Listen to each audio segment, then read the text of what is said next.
Más tarde le vamos a platicar de la entrega del bastón de mando a Claudia Sheinbaum de parte del presidente López Obrador, pero mientras tanto le platicó que hubo otro ataque en Acapulco que dejó a una mujer muerta y 8 heridos, al tiempo que el asesinato de un chofer de autobús en la autopista de Tizayuca, cerca de la IFA, ha provocado movilizaciones de choferes y transportistas.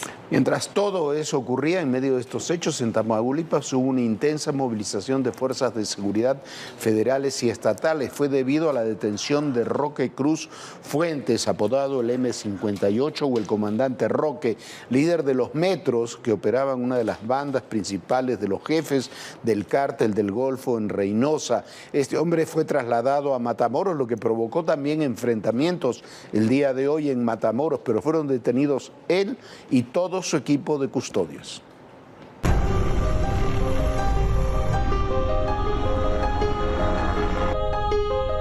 Golpe al cártel del Golfo en Tamaulipas. La mañana de este jueves, militares detuvieron a Roque N., alias el M58, jefe operativo de la facción Los Metros, brazo armada del cártel del Golfo. Junto con Roque N., fueron detenidos 8 de sus escoltas personales. Los trabajos de inteligencia permitieron ubicar a este peligroso criminal en el municipio de Reynosa, Tamaulipas.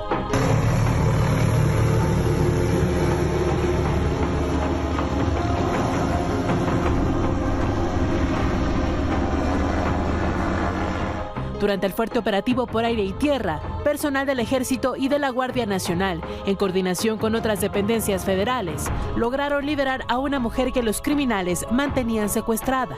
En el lugar se aseguró armamento, cocaína y pastillas de fentanilo. El M58 fue designado jefe operativo en Reynosa por César Morfín, alias El Primito, actual líder de los Metros. Roque N. tenía la encomienda de eliminar a los integrantes del grupo delictivo Los Ciclones y del Cártel del Noreste, con quienes disputan el control de la región. También se encargaba de cooptar a las autoridades estatales y municipales para que le proporcionaran información y seguridad al grupo criminal. Controlaba el tráfico de migrantes, así como los secuestros, asesinatos, extorsiones, coordinación de células de narcomenudeo y el trasiego de droga sintética hacia los Estados Unidos. De acuerdo con las autoridades, el M58 destacaba por su extrema violencia. Es el responsable del incremento de las agresiones en contra de personal militar, policial y autoridades civiles encargadas de la seguridad en Reynosa y poblaciones colindantes. Lo cierto es que no cesa la violencia en México. Los primeros 6 días de septiembre registraron 457 asesinatos, con un promedio de 76.1 homicidios dolosos al día, uno de los más altos del año. A unas horas de terminar el miércoles, sujetos arrojaron un artefacto explosivo en el Zócalo de Acapulco, Guerrero. Al menos 3 personas resultaron lesionadas. Una de ellas se reporta grave. Pero la violencia no da un minuto de tregua y la madrugada de este jueves, hombres armados atacaron el establecimiento Badmar sobre la costera Miguel Alemán. Una mujer murió y al menos 8 personas resultaron lesionadas. Mientras tanto, en el centro del país, la autopista México-Pachuca se ha convertido en una pesadilla para pasajeros, choferes, transportistas y líneas de autobuses. Este jueves, otro operador de la línea México-Tizayuca fue asesinado en el tramo entre Ojo de Agua y el paradero conocido como 3030, en el Estado de México. Los reportes indican que el autobús se dirigía de la Ciudad de México a Tizayuca, cuando al menos 3 hombres abordaron la unidad. Pasando la caseta de Ojo de Agua, los sujetos armados amedrentaron a los pasajeros y los obligaron a descender.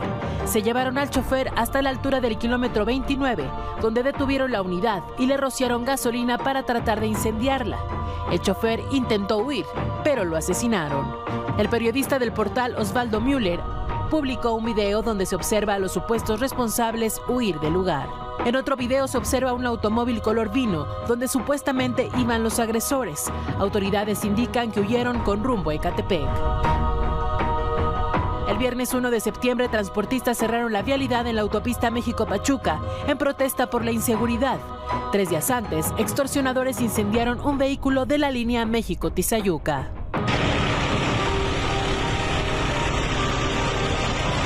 A principios de junio fue capturado David Alejandro Hernández, alias El Diablo, líder de los Hijos del Diablo. Su captura se dio tras el asesinato del conductor de una camioneta de transporte público. Para identificar a los operadores y autobuses que pagan la extorsión, los Hijos del Diablo le colocan a la unidad calcomanías con la imagen de un demonio con 2 rifles de asalto AK-47 cruzados y las letras HDD. Bueno, ahí tiene todo el escenario de lo que está ocurriendo mientras se traspasan bastones de mando, hay precandidatas en el oficialismo, en la oposición, todo muy importante, muy interesante, ya lo vamos a ver, pero este es el México real. Esto es lo que está sucediendo todos los días. Mientras los gobernadores van, festejan en sus estados, hay una situación terrible. Mientras están aquí en otros ambientes, en lugares como Reynosa, Matamoros, el ejército está en enfrentamientos durísimos, el ejército, la Guardia Nacional, en enfrentamientos durísimos contra grupos criminales. Ese es el México real. A ver lo que ocurre ahí, lo que ocurrió con estos y ocurre con las extorsiones en toda esta zona de la carretera hacia Tizayuca, hacia Pachuca. Esa es toda la zona de operación del AIFA. Se quiere reactivar el AIFA, activar el AIFA, se quiere que se vaya allá, por lo menos que si ya las comunicaciones son difíciles, por lo menos que se garantice la seguridad de la gente que va transita por toda esa zona. Eso no lo tenemos. Y ese es, insisto, el México real. Me parece perfecto, me encantan todos los juegos, nos encantan todos los juegos políticos de candidaturas, ya los vamos a abordar, pero tenemos que abordar el México real. Lo demás es bordar en el vacío. Hay que ponerle un nombre, un rostro. Y que vienen todas las demandas internacionales. Una ciudad tan complicada como es la Ciudad de México. Ya llegamos a Aguililla, esta ciudad, la entrada a la Tierra Caliente.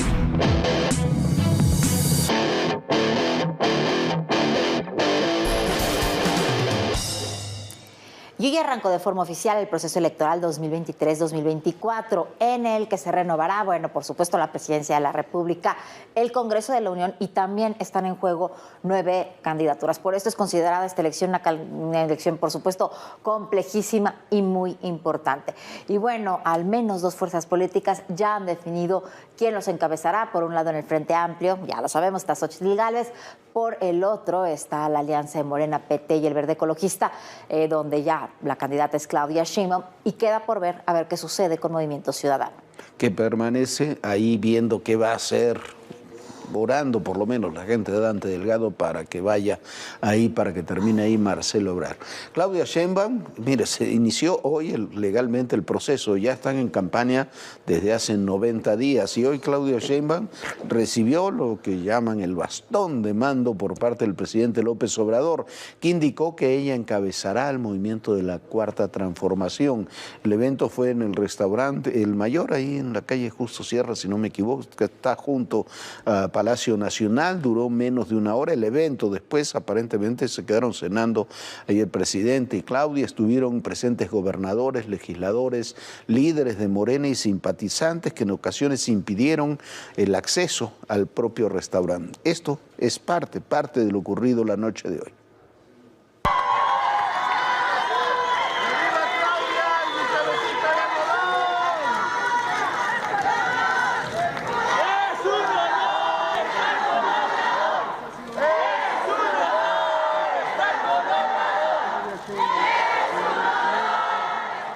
Bueno, previo a este evento hubo una reunión entre Claudia Sheinbaum y 4 aspirantes de los 5 que contendieron en esta preelección, así como Mario Delgado, líder nacional de Morena, y uno más alzó la mano para buscar la presidencia de forma independiente, y se trata nada más ni nada menos que de Eduardo Verástegui, quien acudió al INE para hacer su registro. Aquí parte de lo que ocurrió el día de hoy.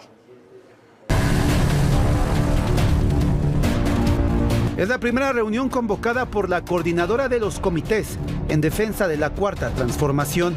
Claudia Sheinbaum estuvo este día con Mario Delgado, líder nacional de Morena, Alfonso Durazo, presidente del Consejo Nacional del partido, así como Ricardo Monreal, Manuel Velasco, Adán Augusto, Fernández Noroña, 4 de los 5 aspirantes que estuvieron en la contienda interna con ella. Entre los acuerdos destacó el llamado a la unidad, en el que incluyeron a Marcelo Ebrard para que reconsidere su salida del partido. Está nuestra mano tendida para que el compañero Marcelo pueda ser parte de este proyecto y a todo su equipo de trabajo. Las puertas siempre van a estar abiertas. No queremos que Marcelo se vaya. Marcelo es sin duda un integrante de este movimiento que ha contribuido mucho al fortalecimiento del mismo. Entonces lo queremos ver de nuestro lado, ayudándonos a asegurar que esta transformación nos dure muchos años. Detallaron que el próximo domingo 10 de septiembre sesionará el Consejo Nacional del Partido, donde estarán invitados los grupos parlamentarios y los líderes de los partidos PT y Verde, mientras que en la mañanera el presidente también se refirió a Ebrard. Marcelo es una muy buena persona, un buen dirigente, un buen servidor público, es mi amigo. Yo espero que decida apoyar la transformación, el que se continúe con la transformación, poner por delante el interés superior, el interés general, pensar en el pueblo, pensar en la justicia, pensar en que este país no puede ser país de una minoría rapaz. Mientras que esta tarde, el actor y activista Eduardo Verástegui acudió al Instituto Nacional Electoral para registrarse como candidato independiente a la presidencia de México, cuyo plazo vence este jueves a medianoche. Y quiero cambiar a México y estoy convencido que no va a ser por la vía de siempre, por la brecha de siempre, los mismos partidos de siempre, los mismos políticos de siempre, las mismas promesas de siempre. Aclaró que cuando le notifiquen que cumplió con los requisitos, se concentrará en recolectar las firmas para ser considerado de manera oficial como candidato. Y bueno, toda la jornada de hoy, una jornada ayer y hoy, dos jornadas muy intensas en el ámbito político, en el ámbito de la 4T, en las respuestas también que se han dado desde el Frente Amplio hacia la 4T han dejado de manifiesto muchas cosas. Primero, que tendremos dos candidatas presidenciales, ya un lugar común decirlo, pero hay que señalar también que más allá del tema de Marcelo, que ahora lo vamos a abordar, más allá de eso, todo lo que ha ocurrido con Claudia Sheinbaum demuestra también que ha logrado homogeneizar en torno suyo a todas las corrientes principales de Morena, salvo las de Ebrard, que no es, por lo vimos en los números, de las corrientes principales de Morena, aunque tenga una aceptación amplia. Claudia Sheinbaum tiene una tarea fundamental, se puso de manifiesto también en estos días, que es crear su propio equipo, mostrar su propio equipo y crear y mostrar, más allá de la continuidad de la 4T, que es su tarea política fundamental, mostrar, decíamos, su propio discurso político. Ya faltan 9 meses para la elección, es mucho tiempo, pero ese es en estos momentos el principal desafío que tiene Claudia Sheinbaum, que no es muy diferente al de Xóchitl Gálvez, que también tiene que mostrar lo mismo. ¿Cuál es su equipo? ¿Cuál es su discurso? ¿Hacia dónde quieren llevar las dos el país? Porque simplemente decir que se va a dar continuidad o que se quiere romper con eso no alcanza. Necesitamos muchas más respuestas reales ante lo que le mostrábamos antes, ante el México real. ¿Cuáles son las opciones que tiene Marcelo Ebrard, que ha sido, como usted vio, parte central de la discusión en estos días? Quedarse y aceptar una posición política. Él ha dicho que es prácticamente inviable, ha habido contradicciones. Malú Micher dice que no se van a ir de Morena, Marcelo dice que ya no hay lugar para él en Morena, pero hay muchas opciones.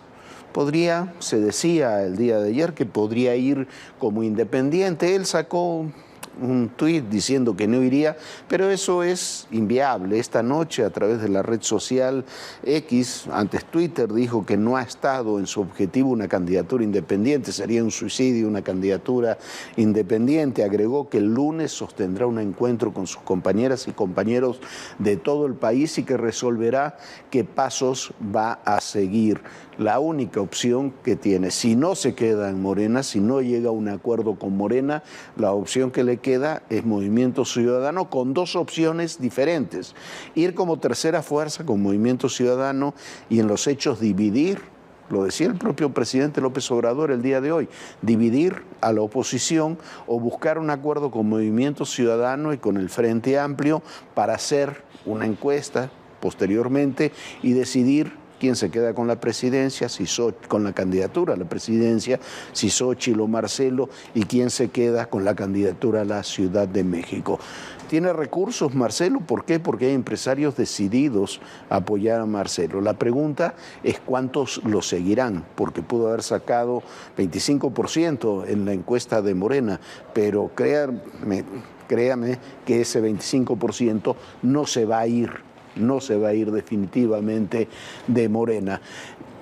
Hay una analogía, todo esto, entre lo que vivimos en 1993-94 con Marcelo Ebrard como protagonista, no principal, pero sí de los más importantes, de los secundarios, porque Marcelo era el hombre de mayor confianza de Manuel Camacho, cuando en 28 de noviembre del 93, en vez Manuel Camacho pensaba que merecía la candidatura presidencial, la candidatura fue para Luis Donaldo Colosio, y hubo lo que se conoció en aquel momento como el berrinche de Camacho. Finalmente no rompió Camacho, después trató de conseguir la candidatura, no la consiguió y terminó todo eso en una tragedia tan terrible como fue la muerte de Luis Donaldo Colosio, que acabó también con cualquier aspiración de Manuel Camacho. Así están las cosas, Viviana, en este proceso que es mucho más que interesante. Bueno, este proceso que ha sido complejísimo. El presidente entregó el bastón de mando y se fue a su primera gira,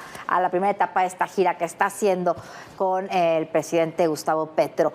Gustavo Petro tiene una vida política muy similar a la del presidente López Obrador en casi todo y especialmente en un tema, en el de las drogas. Una suerte de abrazos y no balazos que ha sido muy criticado en su país. Pero bueno, hay que recordar que a Petro, su hijo, está acusado, que hoy está detenido, declaró contra su propio padre diciendo que hubo dinero del narcotráfico para financiar su campaña. Bueno, el gobierno de Petro hoy está literalmente en la cuerda floja. En medio de una crisis por la violencia que generan grupos armados y narcotraficantes, Colombia presidirá la primera conferencia latinoamericana y del Caribe sobre drogas. Entre los asistentes estará el presidente Andrés Manuel López Obrador. Este encuentro, que abordará la fallida estrategia contra el narcotráfico en el continente, es un primer paso hacia una cumbre mundial. La reunión continental incrementó los cuestionamientos sobre el presidente colombiano Gustavo Petro por la inseguridad y violencia que vive el país sudamericano. En medio de la investigación de la Fiscalía colombiana contra Nicolás Petro, hijo del presidente, por supuestos recursos del narcotráfico que habría recibido en la pasada campaña presidencial, Colombia celebrará elecciones regionales en unas semanas. Este proceso tiene en alerta a organismos e instituciones que ven con preocupación el crecimiento de grupos armados. La llamada Defensoría del Pueblo emitió una alerta sobre el riesgo electoral en el que se encuentran alrededor de 380 municipios del país por los ataques de grupos armados y disidencias de las Fuerzas Armadas Revolucionarias de Colombia y el Clan del Golfo. Hemos llamado la atención que hay estructuras armadas del orden local, del orden nacional y del orden transnacional, de manera de que es un tema que las autoridades, los organismos de seguridad deben evaluar. El pronunciamiento, el comunicado público que sacó las autodefensas gaitanistas Clan del Golfo, porque nosotros lo hemos advertido desde nuestras alertas tempranas. Desde el inicio de su gestión, la estrategia de seguridad de Petro, el primer izquierdista que gobierna Colombia, fue criticada por diversos sectores, sobre todo por la política llamada paz total. Esta estrategia consistía en entablar negociaciones con grupos y con bandas criminales relacionadas con el narcotráfico para alcanzar la paz. Incluso se habló del perdón social, una propuesta de amnistía para criminales. Petro asegura que los recursos del narcotráfico ya no se quedaban en Colombia, que el negocio criminal tenía nuevos dueños. Cambiaron los dueños del narcotráfico porque no son colombianos, porque son multinacionales. Ahora que hablaban de esa palabra, que son ya organismos absolutamente poderosos ante los cuales un Pablo Escobar palidecería. Lo cierto es que pasaron los meses y en Colombia no hubo un cambio. Un reporte de la ONU indica que las regiones cocaleras del país siguen operando con grupos colombianos especializados que trabajan como proveedores de servicios para organizaciones mexicanas y europeas. Así, la estrategia falló y poco a poco ha tenido que suspender las treguas firmadas con los grupos armados que no dejan de atacar a la gente. Bueno, la primera gira del presidente López Obrador a América del Sur comienza ahí en Colombia, comienza con un encuentro bilateral y luego esta reunión de presidentes que tienen una enorme cantidad de problemas. La estrategia de Petro ha sido un fracaso y probablemente ha sido un fracaso porque, como declaró su hijo, lo declaró, lo admitió, está preso por eso, el dinero del narcotráfico financió la campaña de Petro. Y no solamente financió la campaña de Petro, sino que Petro declaró, con esto de la paz total que usted escuchaba, declaró una tregua donde dejó de hacer operativos contra grupos del narcotráfico durante un año, que lo que hicieron es aumentar a niveles históricos la producción de cocaína en Colombia como nunca lo habían tenido. Eso de que los grupos ya no son colombianos, no, llegar claro, hay grupos de distintos países, incluso mexicanos, pero vaya que los cárteles colombianos son en este momento actualmente muy poderosos. Y son muy poderosos, ¿por qué? Porque trabajan también con el gobierno de Venezuela, y entre el gobierno de Venezuela y los narcotraficantes colombianos exportan cocaína a todo el mundo, Viviana. Bueno, veremos cómo continúa esta gira del presidente López Obrador por América Latina. Bueno, y mientras tanto, más para el norte, en Estados Unidos, Donald Trump fue declarado culpable de difamar a la escritora Jean Carroll, al tiempo que se iniciará otro proceso por el cual quieren inhabilitar políticamente al expresidente de los Estados Unidos para participar en los próximos comicios del 2024. Un juez federal dictaminó que Donald Trump actuó con verdadera malicia al hacer una serie de declaraciones falsas sobre la escritora Jean Carroll en junio de 2019. En ese tiempo, ella dijo que la agredió sexualmente en la década de los 90 y que esto ocurrió mientras se encontraba en un almacén en Manhattan, Nueva York. Por ello, el juez Lewis Kaplan, como parte del fallo, dijo que el próximo juicio por demanda civil de Carroll contra Trump únicamente abordará la cuestión de cuánto debería pagar el exmandatario por daños y perjuicios. En mayo de 2019, un jurado ordenó a Trump pagar a Carroll $5 millones por agresión sexual y difamación de forma separada. Ahora la excolumnista de la revista Elle pide $10 millones adicionales. Y con la nueva decisión del juez, se busca agilizar el segundo juicio previsto para enero de 2024.